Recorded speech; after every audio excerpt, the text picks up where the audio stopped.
Yung San Juanico Bridge sa Leyte at Samar, malaki rin problema. Kasi biglaan na lamang inanunsyo na kinakailangan daw ng repair and rehab na bilyon-bilyon. Tinitingnan ko from 2018 to 2025, ang liit-liit lang na binibigay, halos pintura lang yata at konting rehab. May 451 million lang ang linalagay dun sa tulay mismo. At yung inaakala namin pang repair ng ating tulay, 4.7 billion. Mga kalsada lang pala yun. Talaga naman na-neglect ng todo-todo, ng bonggang-bongga yung tulay.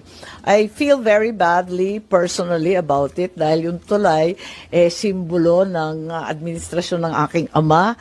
Parang pinakamagandang infrastructure project yon nung panahon na yon, 1973.